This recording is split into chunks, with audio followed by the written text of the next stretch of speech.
Usai meninjau Stadion Utama Gelora Bung Karno, Jakarta, Senayan, Patrick Kluivert melakukan pertemuan khusus dengan Menpora dan Ketua Umum PSSI membahas berbagai program Timnas Indonesia. Didampingi asisten pelatih Denny Lanzat, Patrick Kluivert berkunjung ke kantor Kemenpora dan beraudiensi dengan Menpora Dito Aryo Tejo dan PSSI Erick Thohir. Audiensi berlangsung sekitar 40 menit, membicarakan rencana Kluivert dan tim pelatih untuk membangun Timnas Indonesia yang hebat. Dengan fondasi dan filosofi bermain yang kokoh, skuad Garuda diharapkan mampu mengukir prestasi lebih gemilang di berbagai event regional dan internasional yang diikuti. Termasuk rencana Kluivert dan tim pelatih berkunjung ke daerah-daerah pada awal Februari mendatang untuk menjaring pemain potensial di berbagai daerah.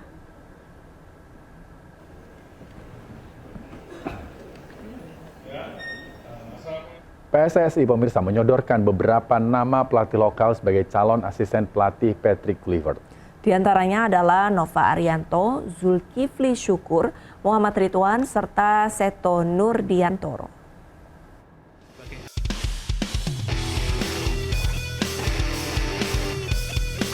Pelatih kepala Timnas Indonesia Patrick Kluivert akan memilih 2 nama pelatih lokal sebagai asistennya. Sejak diperkenalkan sebagai arsitek skuad Garuda, Kluivert baru didampingi Alex Pastur dan Denny Lanzat sebagai tangan kanannya. Ketua Umum PSSI Erick Thohir mengungkapkan Kluivert bakal didampingi 3 pelatih asal Belanda sebagai asisten. Mereka didapuk sebagai video analis, performance coach, dan pelatih kiper. Sementara untuk pelatih lokal, PSSI hanya menyodorkan nama-nama kandidat. Untuk proses perekrutan pelatih lokal, sesuai dengan kesepakatan waktu interview, nanti kita kasih slot 2 pelatih lokal. Nanti tentu kita akan bikin database, kita akan silahkan, tapi yang menseleksi langsung dari tim kepelatihan Coach Patrick, bukan kami. Jadi PSSI hanya menyodorkan nama, mungkin 10 nama, nanti dipilih 2. Sejumlah nama pelatih lokal mencuat sebagai calon pendamping Kluivert. Di antaranya adalah Nova Arianto, Zulkifli Syukur, Muhammad Ridwan, serta Seto Nurdiantoro. Nova sebelumnya menjadi asisten pelatih Sintayong, Zulkifli melatih Persela Lamongan, Ridwan sudah lama menjadi asisten pelatih PSIS Semarang, sementara Seto baru saja diistirahatkan dari kursi pelatih PSIM Yogyakarta. Dari Jakarta, tim liputan melaporkan.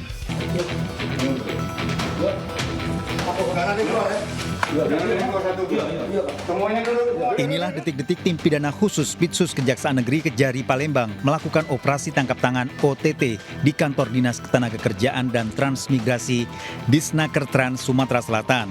OTT dipimpin langsung oleh Kejaksaan Negeri Palembang. Salah satu petugas menyamar memakai jaket ojol agar bisa masuk ke dalam perkantoran Disnaker Trans Sumatera Selatan. Kepala Disnaker Trans Sumatera Selatan, Delar Marzuki dan staf pribadinya berinisial AL terkena operasi tangkap tangan dan ditetapkan sebagai tersangka. Saat OTT didapatkan barang bukti uang Rp39.200.000 di meja kerja.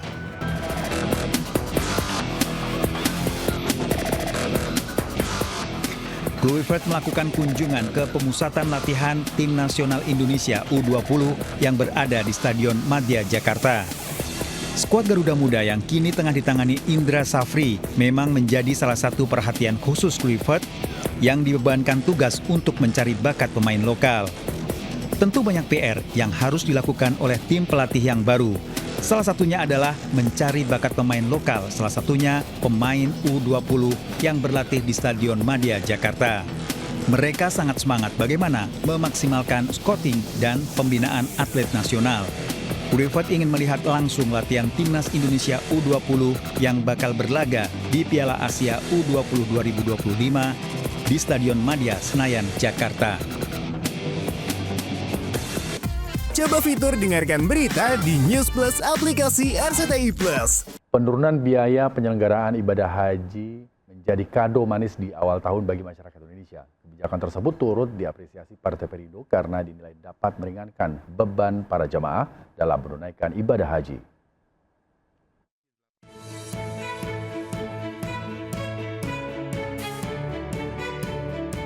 Kesepakatan mengenai biaya penyelenggaraan ibadah haji untuk tahun 2025 dirumuskan dalam rapat kerja Kementerian Agama bersama Komisi 8 DPR pada 6 Januari 2025. Dalam rapat kerja tersebut menyepakati turunnya biaya penyelenggaraan ibadah haji tahun 2025. Kebijakan ini mendapat apresiasi dari Partai Perindo. Ketua DPP Partai Perindo Bidang Agama, Inklusi, dan Keberagaman, Anjas Pramono, menilai kebijakan ini sangat membantu para jamaah serta meringankan beban masyarakat yang ingin menunaikan ibadah haji. Pak Nasaruddin Umar yang telah menurunkan harga iuran, itu kita sangat mendukung sekali. Justru kita sangat mensupport sekali apa keputusan yang telah diberikan Kementerian Agama. Artinya apa? Bahwa selama ini dari 2022 sampai 2024 kenaikan biaya haji ini kan signifikan sekali.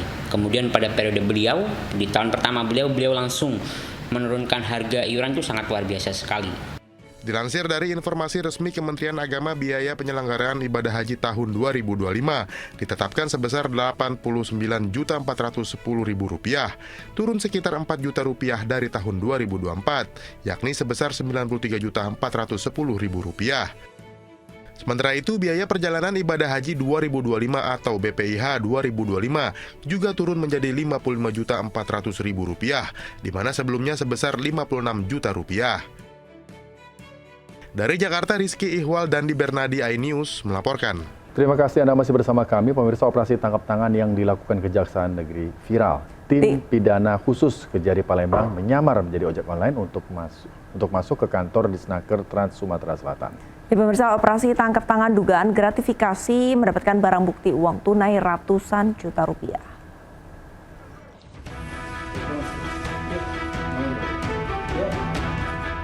Inilah detik-detik tim pidana khusus Pitsus Kejaksaan Negeri Kejari Palembang melakukan operasi tangkap tangan OTT di kantor Dinas Ketenagakerjaan dan Transmigrasi di Disnaker Trans Sumatera Selatan. OTT dipimpin langsung Kepala Kejaksaan Negeri Palembang. Salah satu petugas menyamar memakai jaket ojol agar bisa masuk ke dalam perkantoran Disnaker Trans Sumsel.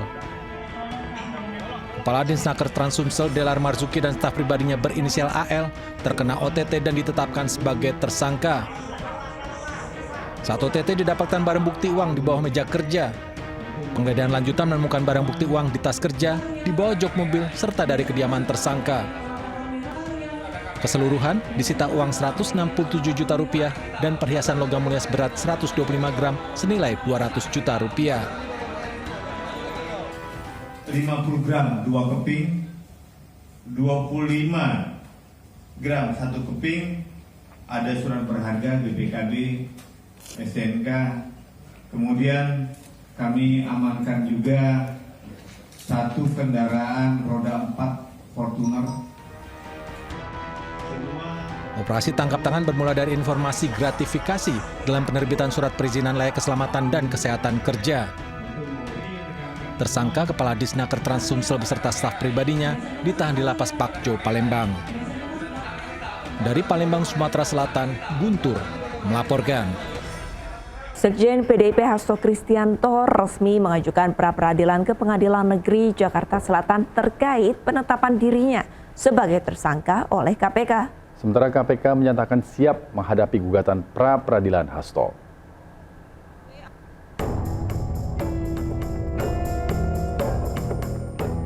Sekjen PDI Perjuangan Hasto Kristianto mengajukan pra-peradilan atas penetapan status tersangka terhadapnya dalam kasus dugaan suap pada proses PAW anggota DPR yang menyeret nama Harun Masiku. Gugatan telah dilayangkan pihak Hasto sejak 10 Januari 2025 ke Pengadilan Negeri Jakarta Selatan. Sidang perdana rencananya akan digelar pada 21 Januari 2025. Pengadilan Negeri Jakarta Selatan telah menerima permohonan pra-peradilan dari pemohon Hasto Kristianto dan diregister dengan nomor perkara 5 Pitpra 2025 PN Jakarta Selatan. Oleh Ketua Pengadilan telah ditunjuk Hakim Tunggal, yaitu saya sendiri, Jiamto SMH, dan tentu telah menetapkan hari sidang yang pertama, yaitu tanggal 21 Januari. Menanggapi pengajuan pra-peradilan ini, KPK mengaku siap dan segera menyiapkan kelengkapan yang diperlukan dalam sidang perdana nanti. Nanti ada ruangnya pada saat perkara ini sudah dilimpahkan ke persidangan nanti. Ya, KPK menghormati tindakan hukum yang diambil pihak tersangka, Saudara HK, untuk mengajukan pra-peradilan, dan KPK tentunya akan menghadapi proses pra-peradilan tersebut dengan mempersiapkan segala persyaratan. Sebelumnya, KPK menetapkan Sekjen PDI Perjuangan Hasto Kristianto sebagai tersangka dalam kasus korupsi berupa suap pergantian antar waktu anggota DPR RI periode 2019-2024. Kasus korupsi tersebut juga menyeret nama Harun Masiku sebagai tersangka, namun sampai sekarang Harun Masiku masih belum tertangkap.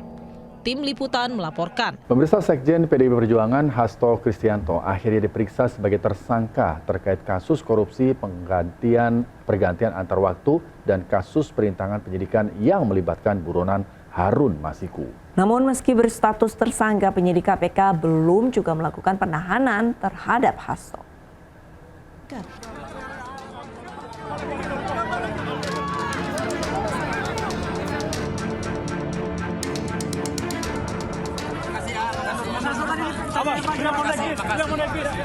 Didampingi 50 kuasa hukumnya, Sekjen PDIP Hasto Kristianto menjalani pemeriksaan sebagai tersangka terkait kasus dugaan suap pergantian antar waktu Harun Masiku. Hasto juga disangkakan melakukan perintangan penyidikan atau obstruction of justice lantaran membocorkan rencana OTT Harun Masiku pada awal 2020 lalu. Meski telah diperiksa sebagai tersangka selama 4 jam, penyidik KPK belum melakukan penahanan terhadap Hasto. KPK menyebut masih membutuhkan keterangan sejumlah saksi, diantaranya Maria Lestari dan Syaiful Bahri. Yang bersangkutan tentunya dimintai keterangan seputar dokumen, barang bukti elektronik, maupun mengklarifikasi keterangan-keterangan saksi yang lain, termasuk juga pengetahuan yang bersangkutan terkait perkara yang sedang disangkakan kepada yang bersangkutan maupun juga kepada tersangka lain. Kalau isinya apa, tentunya saya tidak bisa menyampaikan kepada rekan-rekan karena itu sudah masuk di materi penyidikan. Ada beberapa saksi yang dipanggil di perkara ini belum hadir. Beberapa diantaranya Saudara Syaiful Bahri, ada juga Saudari Maria Lestari, dan ada beberapa saksi lainnya. Jadi penyidik menilai belum diperlukan untuk dilakukan penahanan. Sementara pasca pemeriksaan sebagai tersangka, Hasto meminta seluruh kader dan simpatisan PDIP agar tetap tenang. Hasto pun siap menjalani seluruh proses hukum dan menunggu tindak lanjut dari KPK. Berkaitan dengan apa yang terjadi terhadap kasus saya, sepenuhnya baik secara formal maupun material kami telah siap. Setelah para penasihat hukum kami menyerahkan surat kepada pimpinan KPK, kami menunggu tindak lanjutnya. Pemanggilan Hasto sebagai tersangka ini diketahui merupakan pemanggilan kedua setelah sebelumnya Hasto mangkir pada pekan lalu. Dari Jakarta, Tim Liputan iNews melaporkan. Coba fitur dengarkan berita di News Plus aplikasi RCTI Plus. Pemirsa, artis Raline Shah dilantik menjadi staf khusus Komdigi. Selain diminta meningkatkan kemitraan global, Raline juga diminta untuk memberikan edukasi digital di tengah kekhawatiran para orang tua terhadap pesatnya perkembangan digital.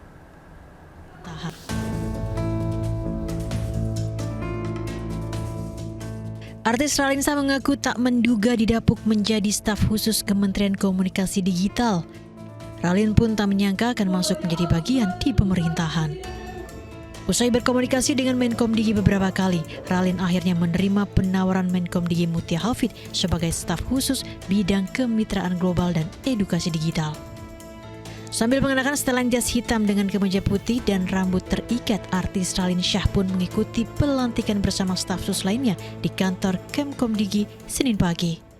Karena memiliki jaringan global yang cukup baik, sebagaimana kita tahu relasi Mbak Raline di mancanegara juga kuat, dan juga tadi satu lagi tugasnya adalah edukasi digital.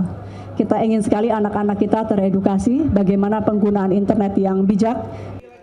Selain diminta meningkatkan kemitraan global, Ralin juga mengemban tugas memberikan edukasi digital di tengah kekhawatiran orang tua terhadap pesatnya perkembangan digital.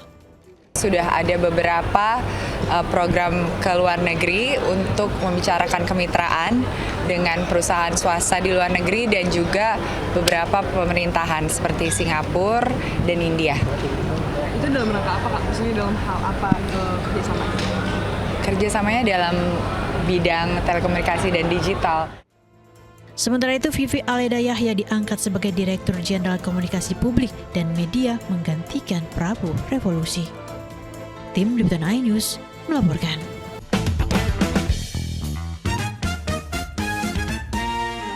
Pemirsa, minggu ini pemerintah akan mengumumkan terkait usulan libur sekolah selama Ramadan.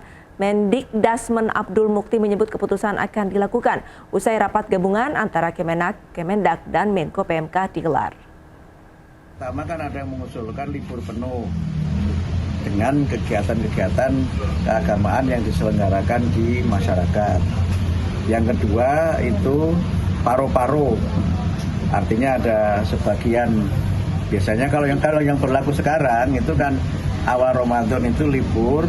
Jadi misalnya 3 hari atau 2 hari menjelang Ramadan sampai misalnya 4 hari atau 5 hari Ramadan pertama libur, kemudian habis itu masuk seperti biasa, kemudian nanti biasanya menjelang Idul Fitri juga libur, biasanya bisa 2 hari atau 3 hari menjelang Idul Fitri libur sampai nanti selesainya rangkaian mudik.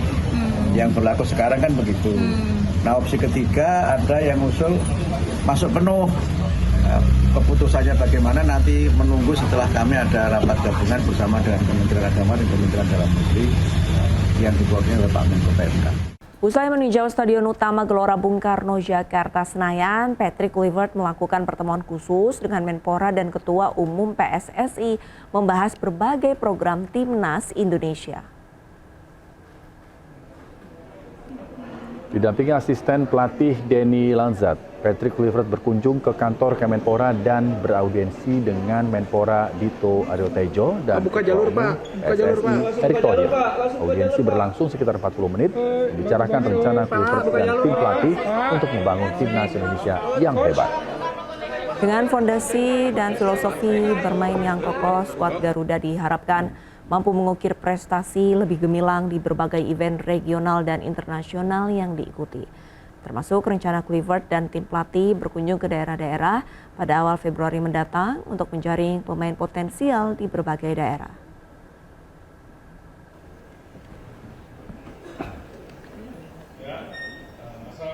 PSSI pemirsa menyodorkan beberapa nama pelatih lokal sebagai calon asisten pelatih Patrick Kluivert. Di antaranya adalah Nova Arianto, Zulkifli Syukur, Muhammad Ridwan, serta Seto Nurdiantoro.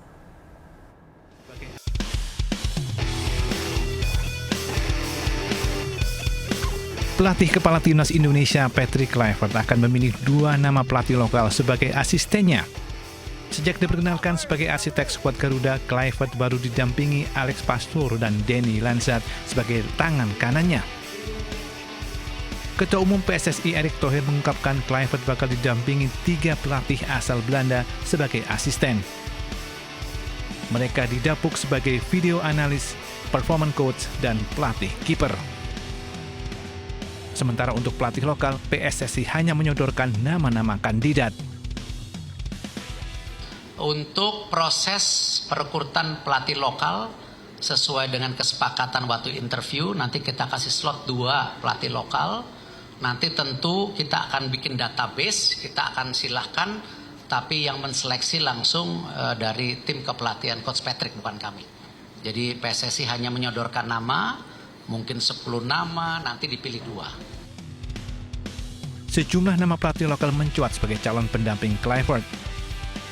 Di antaranya adalah Nova Arianto, Zulkifli Syukur, Muhammad Ridwan, serta Seto Nurdiantoro. Nova sebelumnya menjadi asisten pelatih Sintayong, Zulkifli melatih Persela Lamongan, Ridwan sudah lama menjadi asisten pelatih PSIS Semarang, sementara Seto baru saja diistirahatkan dari kursi pelatih PSIM Yogyakarta. Dari Jakarta, Tim Liputan melaporkan. Pemirsa, kelompok nelayan Jaringan Rakyat Pantura JRP mengklaim pagar laut di pesisir pantai utara Kabupaten Tangerang, Banten sepanjang 30,16 km dibangun untuk mencegah abrasi. Ya, sementara itu menurut Wahana Lingkungan Hidup atau WALHI, keberadaan pagar laut misterius tersebut dapat merusak ekosistem laut dan mata pencarian warga yang kesehariannya sebagai nelayan. Abrasi serta mitigasi terhadap ancaman megatrust dan tsunami. Kelompok nelayan menyebut jika keberadaan bambu-bambu yang berada di Laut Utara Tangerang tersebut sudah lama berdiri. Pasalnya pemerintah pusat maupun pemerintah daerah sendiri tidak memperhatikan kondisi nelayan Kabupaten Tangerang yang terbilang memprihatinkan. Menahan abrasi dan yang kedua menahan pemecah gelombang juga. Dan di sisi lain juga keuntungan dan kemanfaatannya adalah buat masyarakat nelayan khususnya itu jadi penghasilan tambahan. Jadi di situ bisa habitat kerang hijau itu hidup.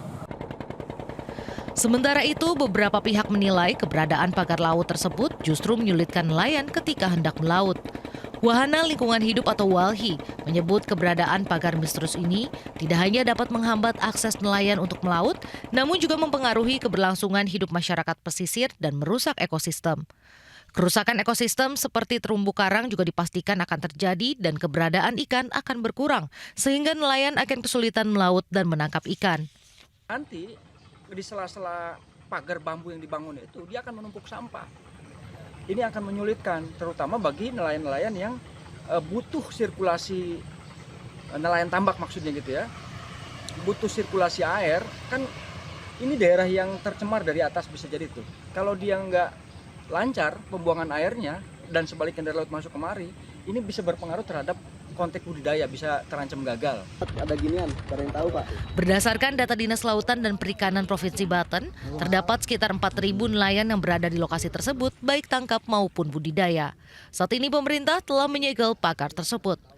Dari Kabupaten Tangerang, Banten, Hasnugara melaporkan. Pemirsa, berkunjung ke Yogyakarta tidak lengkap jika tidak singgah ke Pasar Ngasem di kawasan Taman Sari. Di sini para pelancong bisa puas berburu kuliner jadul khas Jogja dengan atmosfer tempo dulu. Ya, istimewanya lagi pemirsa, Anda bisa mencicipi panganan khas jenang jadul yang semakin langka. Seperti apa? Ini dia liputannya untuk Anda.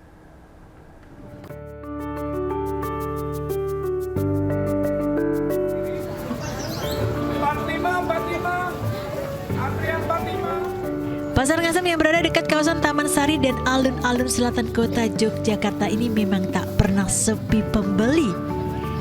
Ratusan pengunjung bahkan rela antre demi berburu kuliner jadul.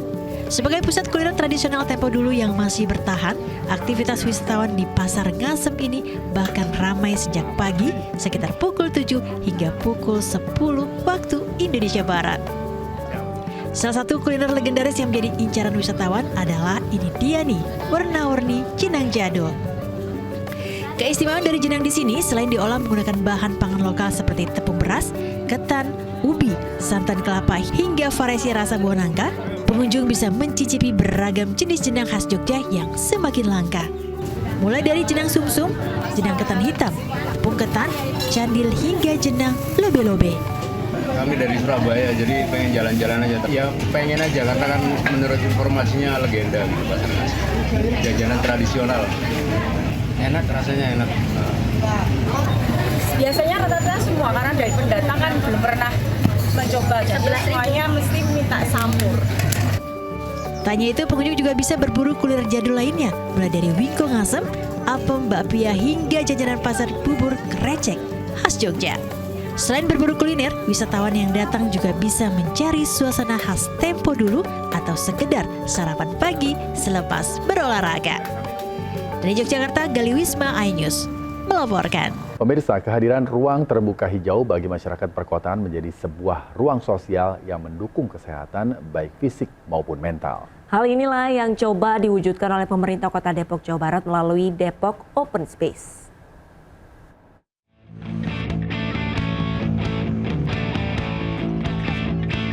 Ya pemirsa, saat ini saya sedang berada di Depok Open Space yang merupakan ruang terbuka hijau sekaligus tempat beraktivitas para warga Depok.